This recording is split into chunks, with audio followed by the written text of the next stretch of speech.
Today's daf we're going to be learning is Menachot Daf Ayin Hey. Today's daf is sponsored by Sarit Stern in loving memory of her grandfather, Rabbi Sidney Wagner, her Rav Yisrael Michael ben Avraham Dov, and her uncle Sherman Gross, Shimon Eliezer ben Sinai. My grandfather was a practicing rabbi, bold Zionist, who packed armaments uncover in America for Palestine before Hakamat Medina. May his zchut bring Geula Shlema in this month of Geula. Today's daf is sponsored by Judy Shapiro in honor of the birth of her grandson, Hallel Amichai, in Kiryat Tivon. We are blessed to have gotten tickets to Israel to attend his Brit last week, and blessed to be in Israel this challenging time with her daughter, Rachel Davies, and her beautiful family, Israel Chai. Okay, we are going to get started. I will mention there was a gefet that went up yesterday, connected with yesterday's daf, about connecting, and it's a connection between the birds of the Mitzorah, of the leper process, with the goats of Yom Kippur. Okay, so Pesach is coming up, but still an interesting shiur to think about the connection of those two events. And forthcoming, just so you should be ready, is next week, there's going to be a gefet, hopefully it'll go up on Sunday, related to Leil HaSeder, connecting it actually with something in Daf Sam Chavav of Menachot, but something that's will be nice to think about, both by Rabbanit Michelle Farber from Gefet. Okay. We're going to get started. Oh, and one last announcement. We're starting the Mako Challenge.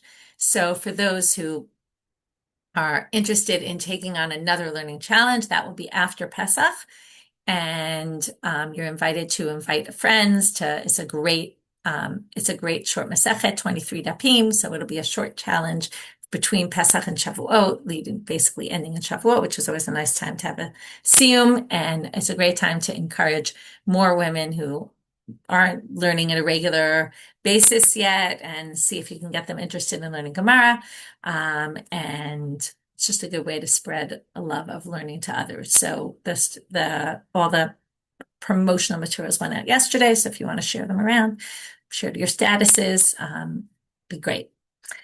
Okay, we're going to get started. We have challenges planned from here until the siyum. So get ready for those who want to do short challenges. Okay, we're going to start now with back to the Mishnah. There's some things I realized that I didn't explain well enough or explain properly. So we're going to start back again at the Mishnah and we'll go from there. And I also made a study guide, which will be very helpful in understanding and charting out the different Menachot that we're going to discuss. So we start with Kol Menachot Hanasot B'Kli, Tunot Shlosha Matnot Shemen. I'm back on Ayin Dalet Amabet. There's 3 Matnot Shemen for the ones needing a Kli. If you remember, the Gemara said, what's that coming to exclude? Okay, I'll already start sharing my screen and using the study guide. Just 1 second, let me set it up. Okay, so here we have we're going to talk in the beginning about 4 types of Menachot. The Machva, Marcheshet, Mafet Tanur, which splits into 2, Chalot and Rikikim. Okay, let's go back over the differences between them.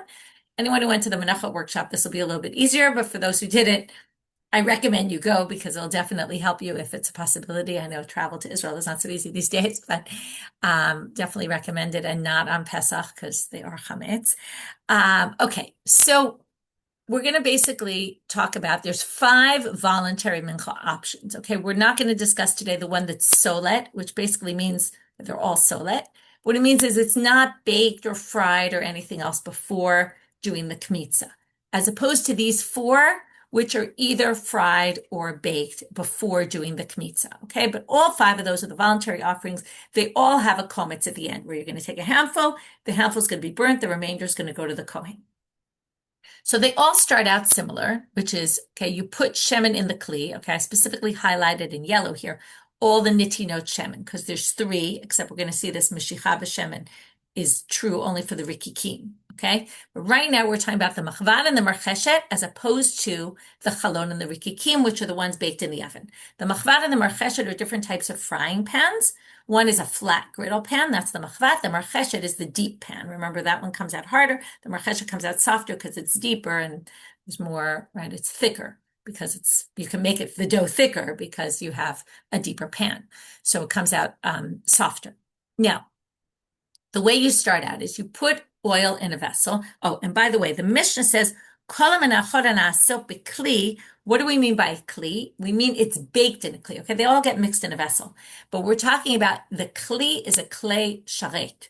The machvan and the marcheshet, the griddle pan and the frying pan, are sanctified vessels, as opposed to the oven where the chalon and rikikim are baked is actually just a regular oven. It doesn't get baked in a sanctified oven. There are sanctified ovens, but this doesn't get baked in a sanctified oven. So now we start off, we put oil in the vessel, okay, in the bowl that we're going to mix it in. First put oil. You would think you would put solat first. No, you put the oil first. Then you put the solat on top. Then, okay, and here there's a machloket Rambam and others. Okay, this is not according to the Rambam, but then you put water in and you knead it. Okay, some people think that happens after the balila. Okay, which is the next stage. But you put some water in, you knead it, and then you do balila b'shemen, which is you mix it with oil. That's according to the rabbis and the Mishnah. According to Rebbe, that stage is much later, and that's part I didn't explain well enough. Okay, so we'll go back to that. But so after it mentions the three, okay, I'm going back to the Mishnah for a quick minute. Which is yitzika, balila, and matan shemen b'kli kodem la'asiyatan. So we started with the natan shemen b'kli. We're now on the balila. Okay, then the question is, when does balila happen? So I'm going to stop here and we'll go back to the Mishnah. Chalop bolilan divrei Rebbe, chachamim omrim solet. So the rabbis say it goes right here. When it's still dough, what does it mean when it's not chalot? Okay, it's not just that they're then, okay, after the balila, according to the rabbis, we then separate it. We take the dough and we make 10 loaves out of it. Then we do what's called, then we bake it. Okay, we either fry it or bake it in the oven. Then we do petita, which is we break it into pieces. We're going to learn what this is. That's going to allow the kmitza to be done. And then, according to Rebbe, only after petita is when you mix it with shemen. So once you've baked it, that's his whole thing. When he says chalot b'leilan, he means after baking or frying. So after it's already completely prepared, and then you break it up into pieces, then you add the oil, mix it in, and then you do yitzika b'shemen, which is, okay, and I think I confused this as well. Yitzika b'shemen is just pouring oil on top of it, okay? So first you pour oil, according to Rebbe, mix it in, then you pour some oil on top. Okay, mishicha b'shemen is something different. That's something that goes specifically for the rikikim, not to be confused with the yitzika. I got confused between them yesterday. But mishicha b'shemen is a specific, unique thing that instead of balila b'shemen, in the rikikim, it's mishicha b'shemen, which is you put the shemen on it, and as we saw before in the Mishnah, kimin ki, you put it in an X formation. That's called mishicha b'shemen. If you remember, we talked about the sanctified vessels. There also, you do mishicha with oil, and you also do it in this shape of the letter X, the Greek letter X. We'll get to that also in the Gemara, what this ki is, which is the letter X. Okay, so let's just review again. Let's start with the machvad and the marcheshet. You put oil in the vessel. You put the solat on top. You add water, maybe at that point, maybe after the oil. Either which way, you're going to mix it. Then you're going to add the oil and mix it according to the rabbis. Then you're going to separate it into 10 loaves. You're going to fry it in the frying pan. Okay. So far, if you go to the chalot and the rikikim, all this process is the same except for rikikim, if you notice. The mishicha for the rikikim definitely happens after baking, according to everybody. But according to the rabbis, the machvat, marcheshet, and chalot, all this process is going to be the same. You're going to mix it with oil. Then you're going to separate it into loaves and bake it or fry it. Then, like I said, so everyone's going to agree the mishicha happens right after the baking and the rikikim, because there's no oil put in before, just a teeny bit of oil in the bowl, but there's not really oil in the dough. You're going to put the oil on after. It's kind of like when you go to those taboons, like they make these big pitot and then you dip them in oil and za'atar. It's like that, okay? It's this dry kind of lava that then gets oil, kind of make it probably also taste better. I don't know if they're after the taste here, why they're putting the oil, but definitely you can relate to it if you've had those hard pitot dipped in oil. Okay, then all of them are going to have petita. You're then going to break them up into pieces. So you finished with the balila, okay, before the baking, according to the rabbis. According to Rebbe, you haven't put the balila shemen in yet at all. It doesn't have any oil yet. You're going to break it into pieces, and then you're going to do yitzika b'shemen. But as we saw in the Mishnah, the menachot that are in a kli need 3 matnot shemen, but that comes to exclude the ma'afet tanur. So the chalot and the rikikim, which are the ones baked in the oven, don't have this final stage of yitzika b'shemen. Okay, So that's basically all the stages. Then you're going to do the kmitza. So we're going to learn a lot more about this and where we get all this from and how to make the distinctions from the psukim. So again, the Gemara had said, and the sh'ar nechalim l'kohanim, they say, okay, after you do this whole process and you take the kmitza, so the rest is eaten by the kohanim, we're also at the rest of the oil, whatever oil you have left is eaten by the kohanim.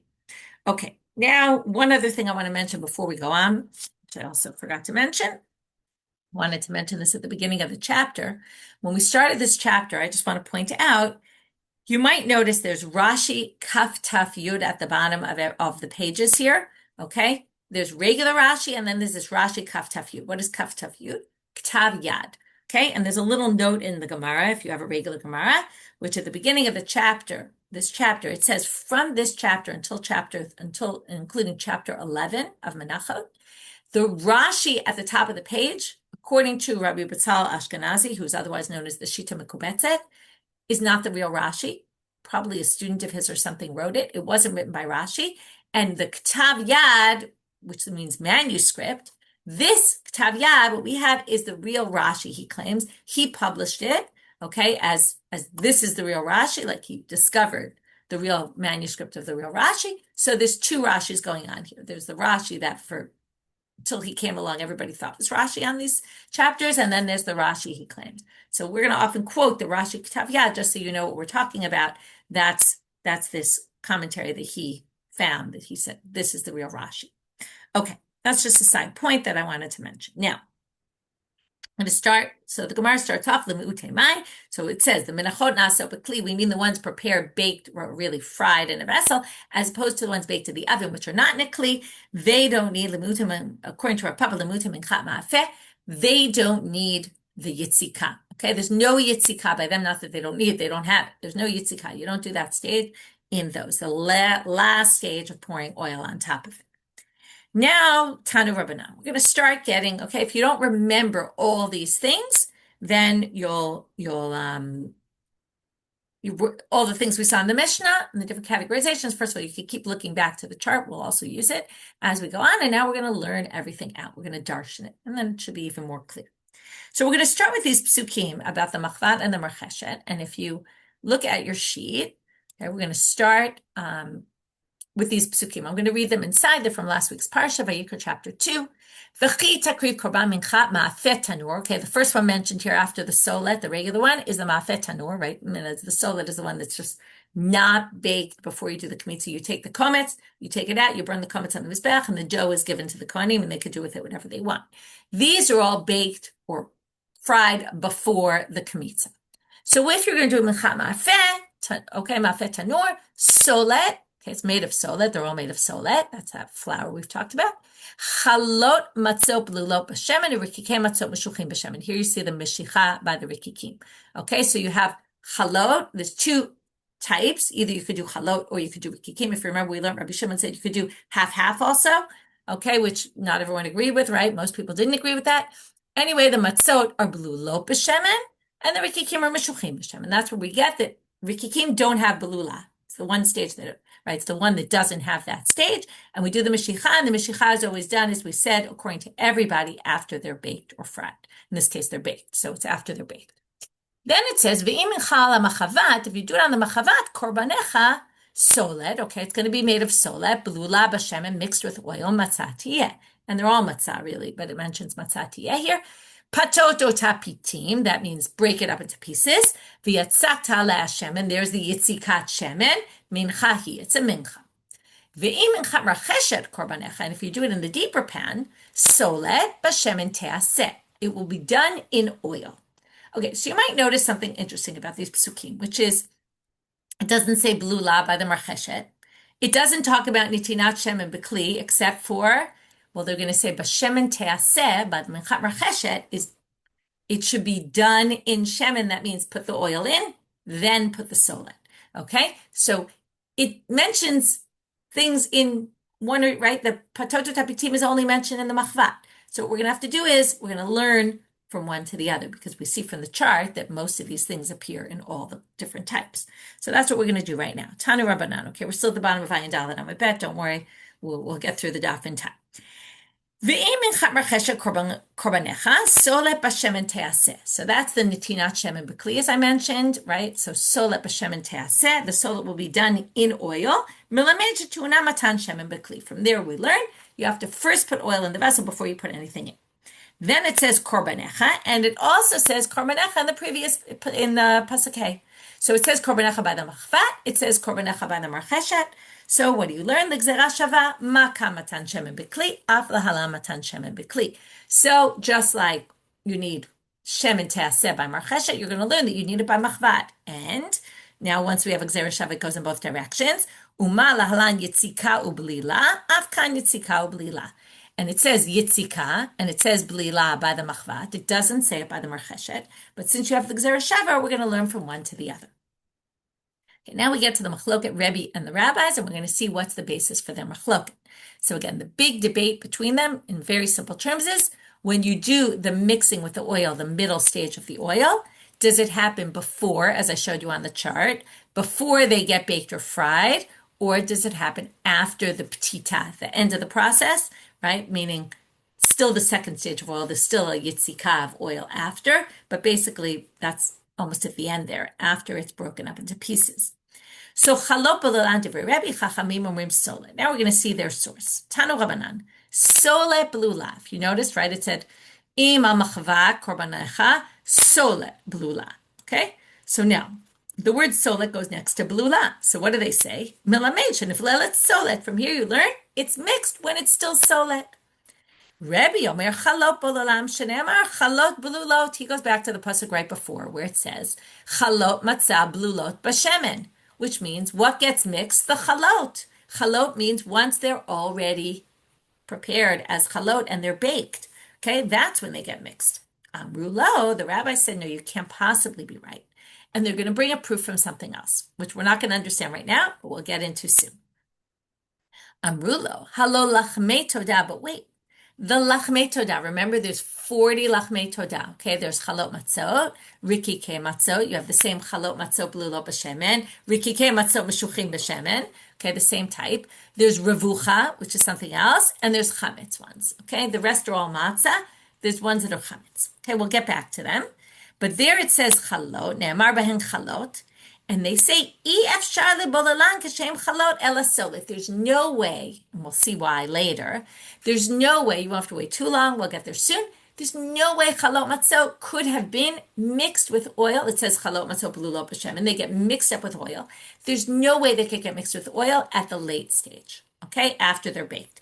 Has to be they're done when they're solet, and therefore, if that's what chalot matzot blulot b'shem and there means mixed with oil when they're still solet, then it must be the same here, and therefore you're wrong. They say to Rebbe.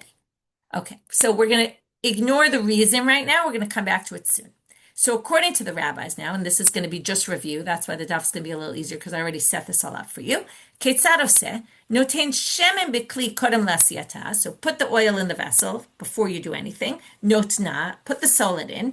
Noten shemen aleha, put the oil on it. Okay, they don't talk about the water. We'll get to that in a minute. Put oil on it. Ubolila. This sounds like actually the water comes stage 4, not stage 3, but we'll talk about that. Like I mentioned, it's a machloket. I don't want to spend too much time on that issue, but there is a machloket about it. You put shemen ubolila, so you put the oil on the solet and mix it. Lasha means that's the kneading. What they really mean by lasha is that's when you put the water in and you knead it. Ve'ofa, then you bake it. Upotita, and then you break it up into pieces. V'noten ala shemen, and then you do the yitzika of shemen at the end. V'kometz, and then you do the kmitza. That's the rabbis. Rebbe Omer chalot bolalan. Now we're back to just reviewing Rebbe's approach. Shenemar chalot blulot b'shemen, as he said before. It says the chalot are blulot b'shemen. Sounds like you mix them when they're chalot, even though the rabbi said can't possibly be because of the toda, which we'll get back to in a minute. Ketzad says, so what do you do? So we're going to start off the same. Noten shemen b'kli kodem lasiyata v'notna. Then put the solet in. Then they're not going to have blila next. So lasha ve'ofa. So you're going to knead it with water. Then bake it or fry it. Upotita, break it up into pieces. V'noten ala shemen. And then you put the yitzikat shemen at the end, ubolila, and you mix it. By the way, just to point out, he mentions here, he's talking about, as if he's talking about the afiyah b'tanur, because he says ofa, And then he says yitzika, which yitzika doesn't happen by the ma'afeh tanur. But obviously they mean when there's yitzika, we're going to have yitzika. When there isn't, there isn't. Okay? They don't think, oh, this disagrees with that. No, nobody thinks there's yitzika, but the mincha ma'afeh. Okay, next. V'chozer v'noten ala Hashem, and then you put the shem in the yitzika, and kometz, and then you do the kmitza. Okay, so that's the machloket. It's basically based on, do we say chalot b'lulot b'shemen when they're chalot? That's Rebbe. And the rabbis who first of all say no way, no how, because look at the Toda, it says b'lulot b'shemen, and it's not when they're chalot. Right? It says chalot b'lulot b'shemen, it can't possibly be. And they say, because it says solet b'lula, it must be b'lula when it's solid. So now they go back to Efshar de Kamre le Rabbanan le Rebbe Maihi. Okay, what's this? You can't possibly make the lachmei todah as, you can't mix the oil when they're already baked. Why is that? Well, Amar Rabbi Shmuel bar Rabbi Yitzchak Revit Shemen hi he'ach mitchaleket lekama chalot. Okay, now you have to understand how this works exactly. So we're now going to say, let's explain the basics of how we do the chalot, rikikim, revucha, and chametz. So you take this dough. Okay, you have 20 esronim. Okay, each esron is about 2 kilos. So you have 20 of those. It's a crazy amount of bread. You split it in half, 10 and 10, but you don't really split it in half in an even way. 10 of the esronim go to the chametz ones. They get half the dough, the flour is used for the chametz ones. Then the other 10 esronim are split up between the chalot matzah, rikikei matzah, and revucha. So each of these 10 loaves are made up of 3 1/3 esronim. Okay?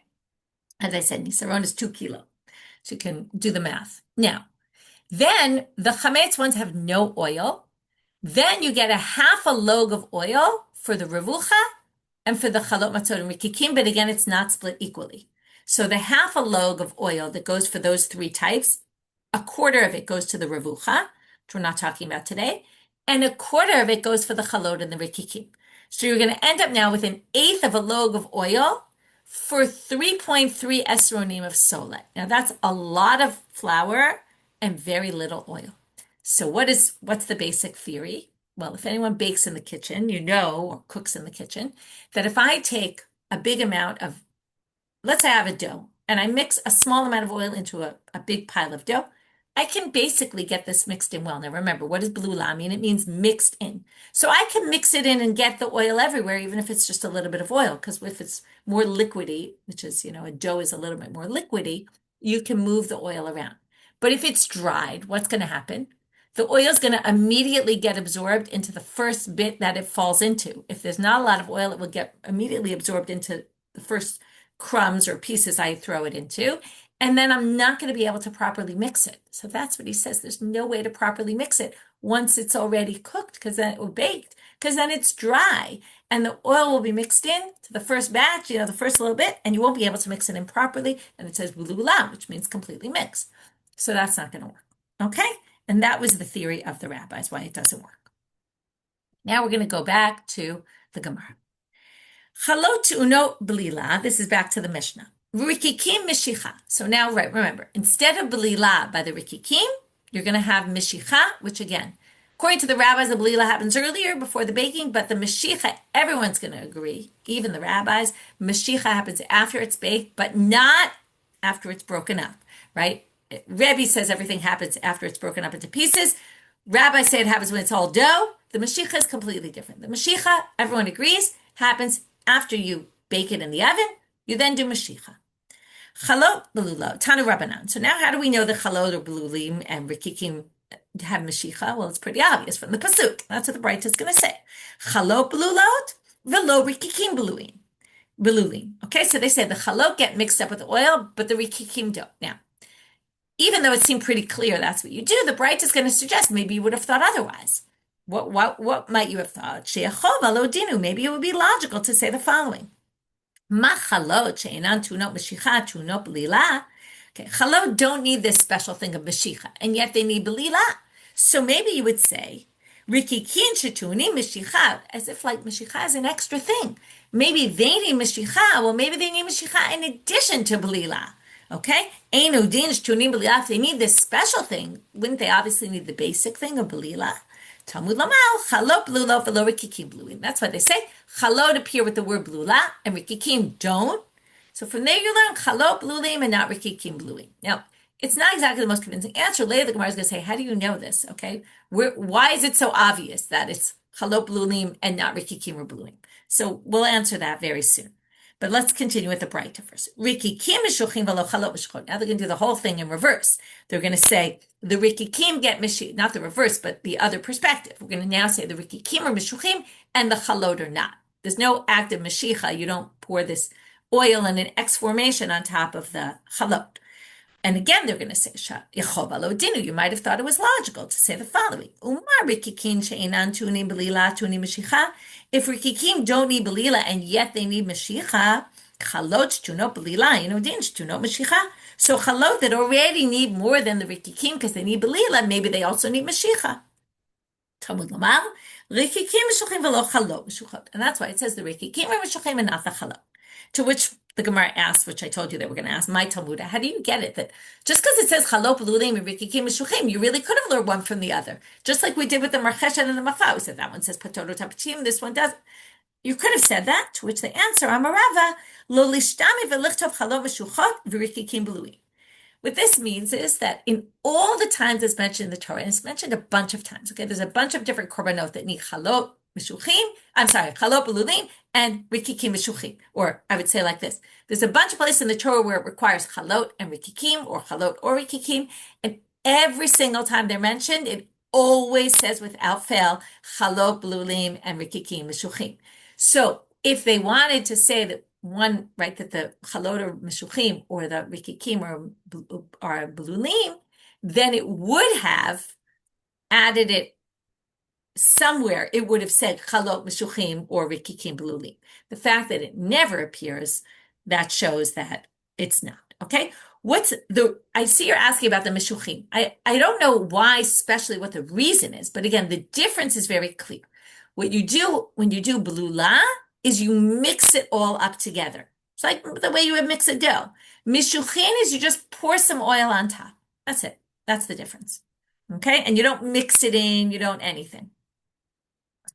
Okay. And it's done, the other difference is the blulin is either done to dough or to broken up pieces. The mishuchim happens when it's whole, like a whole complete lafa kind of thing. Okay? If you read like a giant pita, right? It's like that, and then you just pour a little oil on top.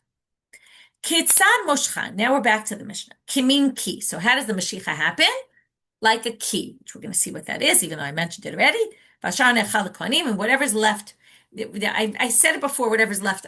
I was confused for a second. Whatever's left here means whatever oil remains. Okay, you have, remember, there's an amount of oil. Remember, you take this eighth of a log, let's say it depends which one. I would actually take a log shemen for all. If you take a mincha with a basic mincha with a log shemen, okay, it's a lot of oil. You're going to do the key. What do you do with the rest? You're going to have a lot left over. Because when you do the blulim b'shemen, you pour the whole thing in and you mix it up like in a recipe. When you're going to just pour some oil on top, you have the amount you're supposed to take, but then you have a lot left over. So the rest goes to the kohanim. Now we're going to see a machloket about this whole thing. So first they asked, my kimin ki, Amar Rav Kahana, kimin ki yavani, like the letter ki in Greek, which is this X. Okay, there were different times in history where they didn't know what the Greek letter X was, and they thought it was a kaf sofit, and you'll see that in commentaries, but it really seems to be the true answer seems to be the X. Tanu Rabbanan. Now we're going to see a machloket about this. First, we're going to talk about a mincha aba mechza chalot umechza rikikim, which we saw was a machloket. Can you bring a mincha that's half-half? Right, remember, every time they said there's 10, what's the 10 coming out to say not 11? Because Rabbi Shimon holds you could have 11 because you could have, besides chalot and rikikim, you could have half and half, right? So if you're bringing a half-half one, maybe log shemen v'chotzeu, so you take the whole log you're supposed to bring for the regular 10, if it were chalot or it was rikikim, so you take 10 for these. You're not going to have 5 rikikim and 5 chalot. Take a whole log shemen v'chotzeu, split it in half. Chetzio lechalot v'chetzio l'rikikim, so half of the chalot, half of the rikikim. V'chalot bo l'lam rikikim moshchan, and then you're going to do belila with the chalot. You're going to do mashicha with the rikikim. So far, so good. But you're going to have extra oil from the rikikim, right? You won't have any extra from the chalot. So what do they suggest here? Or this opinion says, Moshechet harakik al pnei kulo. So first of all, this Tana has a different answer about how you do mashicha. Till now, we said Mashiach is the X, and we thought it was that way because that's what our Mishnah said. Now we see a different opinion, which is Moshech is to pour it on the whole thing. Okay, it sounds very similar to Yitzika then in that opinion. It's just another stage. You do it twice, I guess. But you basically put it so it covers the whole surface of the bread. Vishara shemen, but you're still going to have shemen left over. Machziro lachalot. You put it in with the chalot and you mix it in with the chalot. So basically what we're going to say is you have a complete log of shemen for the 10 of them. Whatever you don't use for one, the rikikim that you have left over, you use for the other. See a different opinion right now. Rabbi Shimon ben Yehuda omer mishum Rabbi Shimon omer moshchan kimin ki. That's our Mishnah. Use the key structure, formation, not all over the whole thing. Ushara shemeneh chalakani. And as our Mishnah said also, the rest of the oil doesn't. Now, our Mishnah wasn't talking about this case. Our Mishnah was talking about the case when you had 10 rikikim. But basically, they're saying number one, the rikikim do the X, right? And any extra oil is not going to go to the chalot, even though you have half-half.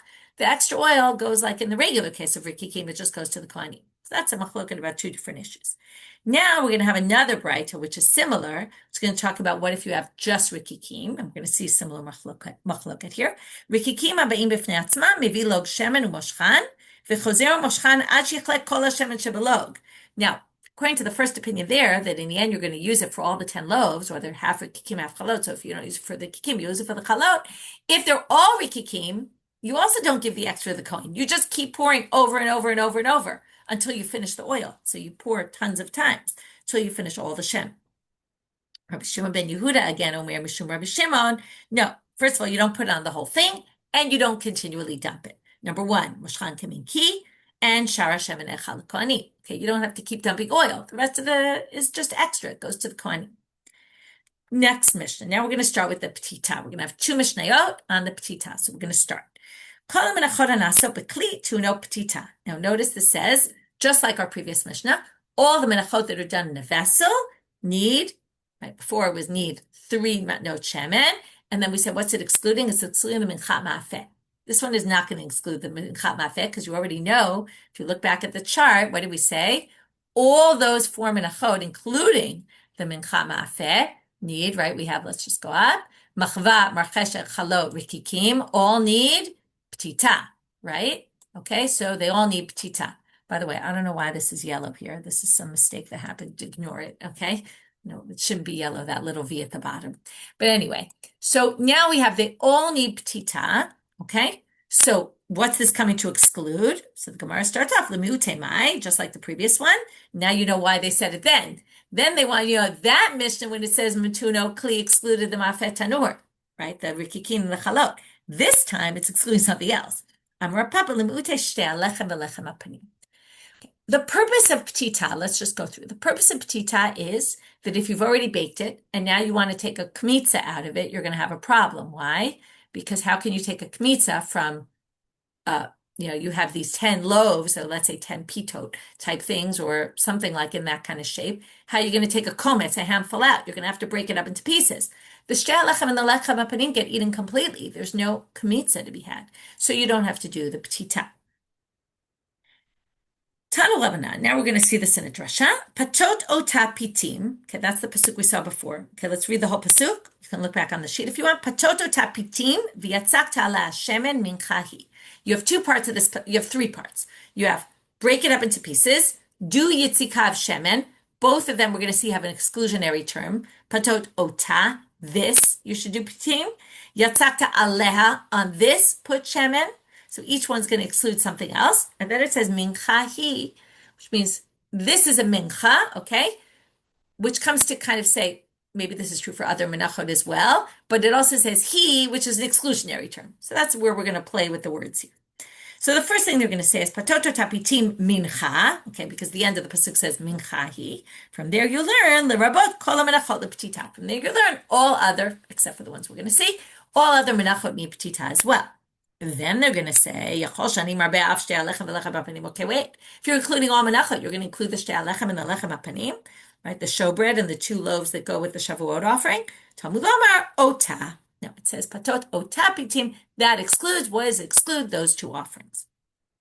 Now we're going to do yatzak tashemen mincha. Again, l'rabot kol hamenachot yitzika. Must mean all the menachot need yitzika, but what do we learn? They don't really, right? So they're now going to say, Talmud lomar aleh Hashem and otzi et hachalot v'lo aleh Hashem. So now they say, okay, aleh comes to exclude one case. So what would exclude? Maybe they say, maybe that means only one of the types gets excluded because it's one word excluding one thing. Talmud lomar, it says he, which is another exclusionary term. There you got two exclusions. From there you say no rikikim, right? Rikikim and chalot don't need yitzika. My Talmud, how do you get, right? Maybe it's something else that's excluded. Why do you assume those, right? Maybe mincha kohanim doesn't need yitzika. The mincha v'kohen voluntary offering, turning out a bet. Amarabba, they say, what? There's two words excluding. What would need two words to exclude? The minchat ma'afeh, which has two types, rikikim and chalot. And from there, they say that must be the one that's excluded. Okay, new Mishnah. Now we're going to get to how did they do ptita? How did they break it up? Now, what I would have thought is, right, you crumble it with your hands, but that's not what we do. Mincha Yisrael, kofel echad, we're going to distinguish between a mincha of a regular Yisrael. Okay, I'm going to bring up the chart again because I made a chart on this. Mincha Yisrael, a mincha v'kohen, and the mincha of the Kohen Gadol, the Chaviti. Okay, mincha v'kohen, if you remember, is a voluntary offering. What's the difference between the mincha kohen, mincha kohen Mashiach, and mincha Yisrael? Mincha Yisrael, there's a kometz taken. Mincha kohen, mincha kohen Mashiach, there's no kmitza. The whole thing gets burned. So mincha Yisrael, kofel echad l'shnayim, you fold it in half, u'shnayim la'arba'a, and then those two you fold in half again, umavdil. Okay, because remember, you have a circle. So you're going to fold it in half, then you're going to fold it in half again, you're going to end up with 4 pieces, and you're going to separate those 4 pieces, detach them from each other. Minchat kohanim, kofel echad l'shnayim, u'shnayim la'arba'a, ve'eno mavdil. But since you don't need to do a kmitza in the end, you, yes, do the foldings, all 4, but you don't separate the pieces. You can leave them somewhat attached to each other. Mincha kohen Mashiach lo hayam mikapla, which makes it sound like they don't fold it at all. Okay, it's a little bit strange because in the chart there's a V here. Yes, you do it. Okay, so we'll get back to that, and we're going to see that Rabbi Shimon disagrees. We're going to see that right now. Rabbi Shimon omer minchat kohanim u'mincha kohen Mashiach ein behem ptita, mipnei she'ein behem kmitza, v'chol she'ein behem kmitza ein behem ptita. Rabbi Shimon says very simply, and it's actually the most obvious, is there's no reason to fold them over at all because the whole reason for folding is for kmitza purposes, and there's no kmitza by the mincha kohen Mashiach, so there's no ptita at all. V'kulan, now we have a last line, whether it's Rabbi Shimon or maybe it's everybody, u'v'kulan potetan kizeitim. When you do the ptita, make sure that there's at least a kazayit in every piece. You have to have a kazayit. Okay, that's going to get us off on a total tangent at the end of our daf on a different sugya about crumbs that are the size of a kazayit, breadcrumbs, do you make hamotzi on them, okay? Or what if they're less than a kazayit? We'll get into a whole halacha l'maaseh, even though we won't get exactly halacha l'maaseh because there are a lot of different opinions about how to read this, but we'll get into halacha l'maaseh, not having to do with menachot at all. Okay, so the first thing before we get to that is Tanu Rabbanan. Now we're going to darshan how we get to this folded in half and then folded in 4. Patot. Okay, patot sounds like plural. Yachol l'shnayim. So patot sounds like put it right, make it into 2 pieces. Talmud lomar pitim. It says pitim. Patot pitim means right. There's plural and plural again. That gets you to 4. Okay, pitim. Wait, if you just said pitim, yachol yasenu perurim. Maybe you have to break it up into teeny pieces. Talmud lomar ota. Ota l'ptitim v'lo ptita l'ptitim. In other words, the way they read it is patot, ota, split it into 2, and then that 2, ota specifically, do pitim. Make it into 2 again. Don't do the pitim, though, into pitim, okay? Don't take the 4 and make them into smaller pieces. So just 4 pieces. Ha-ketzad, how do you do it? And that's what we're going to, this is basically the source for the halacha in our Mishnah, right? This is just a drasha to get there. Mincha Yisrael kofel echad l'shnayim, v'shnayim la'arba'ah umavdil. Okay, as we saw, take it, fold it in half, fold it again in half, and then separate the pieces. Mincha kohen, kohanim, kofel echad l'shnayim, v'shnayim la'arba'ah ve'ino mavdil. Right, the mincha of the kohanim, fold it once into 2, fold it a second time into 4, but don't separate the pieces. Minchat kohen Mashiach hayam ekapla. And the minchat kohen Mashiach you would fold. Okay, that's a little weird. Didn't we say, it's not in the Mishnah, lo hayam ekapla? The kohen Mashiach, they said they didn't fold it at all. And this is why I put a V there, because you're going to see, Amar Rabba, eino mekapla la'arba'a, avam mekapla l'shnayim. They're going to reread our Mishnah in light of this brighta and say when it said you don't fold it, it means you don't fold it into 4, you fold it into 2. And that's why the Menachot Mashiach does get folded into two, just not into four. That was a rereading of our Mishnah. Okay, now we're going to end with the sugya about about bread and hamotzi. Rabbi Shimon Omer, what they really want to get to is that line v'kulam potatan kizitim, because they're going to bring that in soon, and you'll see.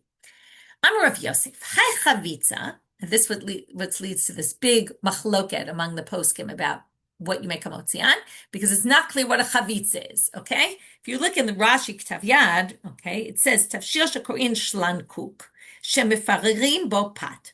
Some sort of baked dish, according to Rashi. Not everybody thinks it's a baked dish, okay? But Rashi says it's bread, basically broken up pieces of bread that get baked. Okay, I've ever seen like a French toast bake or something like that, or a, stuffing bake thing. Okay, it's basically bread that's broken up into pieces and baked. So if you have a chavitza, di'ipa perurim kizayit, if your breadcrumbs are not breadcrumbs, okay, but they're chunks of bread that are you have a bread in there that was broken up into pieces, but it has at least a kazayit in it, of a chunk of kazayit, meaning not all together. But if you have a chunk of kazayit, mivarchim aleh hamotzi lechem min haaretz, then you're going to make a hamotzi on this. Ilebu perum kazayit, if your pieces are smaller than a kazayit, mivarchin aleh borei minei mizonot, then it becomes like a kugel kind of thing that you make a mizonot on, because it has bread in it, but it's not in the form of bread. There's no piece that's the size of a kazayit. Amar of Yosef Menami Allah. Now we're going to know why it's here. Where do I get this from? Titania. It says in a Braita. First of all, we're going to see another halacha l'maaseh, interesting machloket here, not connected to our topic, but since it's mentioned in this Braita, we'll just mention it. Haya omed umakriv menachot b'Yerushalayim. If you're a kohen and you're standing there sacrificing menachot in Jerusalem, omer baruch shechiyanu v'kiyamanu. You make a shechiyan. Okay, this is unclear. Is this your first time doing a mincha? Is it your first time in the year doing it? Is it your first time in a number of months? Is it you just haven't done it in 30 days? There's a big machloket here about if you do a mitzvah once every certain period of time, with that, what would exactly require you to make a shechianu? So big machloket here how to understand this. Okay, moving on though, it's not really our topic. Nitanan le'ochlan, and when he goes to eat it, because remember the menachot are given to the kohanim to eat, right? Like regular person brings a mincha, the kohen gets the remainder. Omer hamotzi lechem min haaretz. Now, how does this prove it? Because utna, what does it say in our Mishnah? V'kulam petitim b'kazayit. Remember, the kohen gets it after petita, obviously, because the petita happens before the kmitza, and then that's what's left of these chunks. So why does he make hamotzi? Notice it has, because these pieces are at least a kazayit, that must be why he makes hamotzi. But if they were less than a kazayit, then you wouldn't need to. Okay? Amalei Abai doesn't like this answer. He says, what do you mean? Ulitana debei Rabbi Yishmael da Amar mefrachan ad shmachziran lesultan. Now, we didn't see this before, but Rabbi Yishmael, the Tana of the house of Rabbi Yishmael, has a different opinion about the petita. That you actually you crush it back into teeny pieces until it's back to the form of solet. Okay, really ground up. So according to him, hachanami dilemma v'rechamotzi, what he thinks you're a kohen, you're going to get a mincha, didn't say there, right, only if you hold this. It just said in the Braita that you make a hamotzi on your remainder of your mincha. Sounds like, even according to Rabbi Yishmael, when it's really crumbs, you still have to make a hamotzi. Now, if you think not, I'm going to prove to you that that can't be, because hatanya, liket mikulan kiza. Okay, now we have a totally different. What he's going to say is, if you're trying to tell me you don't make a hamotzi on crumbs, look at this source. Okay, now we're leaving the world of menachot. Let's say you just have a lot of crumbs. Okay, this is good because we're coming up on Pesach now, and this has to do with Pesach. Let's say I took crumbs, random crumbs, and I gathered them up and I ate them all. If it was chametz and it's Pesach, I'm going to get karet for that, even though there was no kazayit in any of the crumbs. No piece was kazayit, because it says if I gathered a lot of crumbs and all together I had a kazayit. Obviously, they weren't together. And in matzahu, if it was crumbs of matzah, adam yotzei b'hem yedecha v'tov b'Pesach. If I ate matzah crumbs, okay, sometimes your matzah gets broken up, right? You ate just crumbs of matzah and you ate a kazayit of them on Seder night, you'll fulfill your commandment. Okay? Now, I want to point out about chametz b'Pesach, okay, because you're asking me. This is only karet. Of course, chametz is asur b'mashu, but we're talking about, are you going to get karet? You're only going to get karet if you ate a kazayit. So the question is, what if we ate a kazayit of just crumbs? So yes, you'll get a karet for it. And if it's matzah, you'll fulfill your obligation of matzah by just eating crumbs. So what do you see? You can't possibly be right, Rav Yosef, because you said crumbs, right? If there's not a kazayit in the crumb itself, it's not a motzi. Well, if it's not a motzi, then you're definitely not going to get karet on Pesach, and you're not going to fulfill your obligation of eating matzah, right? He assumes they're all intertwined, which makes a lot of sense, right? They're all connected. To which Rav Yosef answers, he's going to have two answers because the first one we're going to reject. It must be that you're going to be chayav karet and matzah if you stick them all together. Okay, if they were broken up into teeny pieces, but you stuck them together, either like glue them with something, use some honey with it, and they're now like a big chunk. But they say that can't be a good answer. But it says on that Braita, by the way, it's only if you eat it within a certain time period, right? Otherwise, you're not, if you eat it over the course of a very long time, you're not going to fulfill your obligation of matzah. You're also not going to be chayav karet. So, what does it say? Okay, why did that prove it? Well, it says, achalan, you ate them. If it's one chunk, you ate it, not them. So that can't be right. So, and he brings a different answer, bibami lechem gadol. It's when it comes from a big loaf of bread. And now it's interesting, chiluk. If you have crumbs that came from something not important, and the crumbs are insignificant, if the crumbs came from a big loaf of bread, then the crumbs are significant, even if they're less than a kazayit. So Rav Yosef changes his answer a little bit. He says not that the crumbs have to be a kazayit, but they have to have come from something that was a lechem gadol. Okay, it doesn't define here what a lechem gadol is. That's another question. Okay, Rashi says, mi lechem gadol, right? He doesn't say what the lechem gadol, right? He says the lechem had more than a kazayit in it. Okay, that's what he claims. Okay, now the Gemara says, so that was Rav Yosef, but I kind of disagree with him. So the Gemara ends with my havelah, and with this we'll finish up. Rav Sheshan Amar, filu perurim she'em behem kazayit. He says, even if your crumbs have less than a kazayit, you're going to be chayiv. And Amarava, and as you have to make a hamotzi. Amarava, v'hudi ika turita dinahama alayim. But Rava says it's only if they look like bread. Okay, this is like people talk about croutons, right? There's croutons you buy that are already croutons and they don't exactly look bread-like, but there's croutons that you can make or buy in certain places that really look like bread, right? That is different. So even if they're less than a kazayit, you have to make hamotzi on them because they look like bread. Okay, again, I'm not getting into all the practical because there's a lot of debates about this. Are we talking about that they were cooked in something, not cooked in something? Okay, there's all different differentiations about how to understand the sugya, but it's an interesting sugya about about bread and breadcrumbs and what you have to make a hamotzi on. Okay, so we started with the whole list of which required the 3 matnot shemen, whether the belila happens before or after it was baked, the machlokes Rebbe and the rabbis. We talked about the difference between the rikikim that need mashicha versus the chalot that need belila. How do we do the mashicha? We saw different opinions. What do you do with the extra? We saw different opinions about that. Then we got to the petita. We saw everything needs petita except the shtei lechem and the lechem apanim. And then we saw the difference, though, between the ones that get burned and don't need a kmitza. They still need some sort of folding. Difference between the mincha kohen gadol and the mincha kohen mashiach. I'm sorry, and the mincha of a regular kohen, about how much they need of the folding, but they definitely don't need to be separated because there's no kmitza done to them. And Rabbi Shimon didn't think they needed any kind of petita. And then from there, we got into this whole thing about this chavitza, which we're not really clear what it is and how it needs hamotzi. And then we had a machloket. So you have to have perurim of kazayit. According to the rabbis, doesn't really, according to Rav Yosef, even it has to come from something that was significant. According to the other rabbis, it could even not, as long as it, right? And you still need to make hamotzi as long as it looks like bread, even if it doesn't have kazayit in it. And with that, we finish for today. Wishing everyone a Shabbat Shalom and quiet Shabbat and B'sorot Tovot.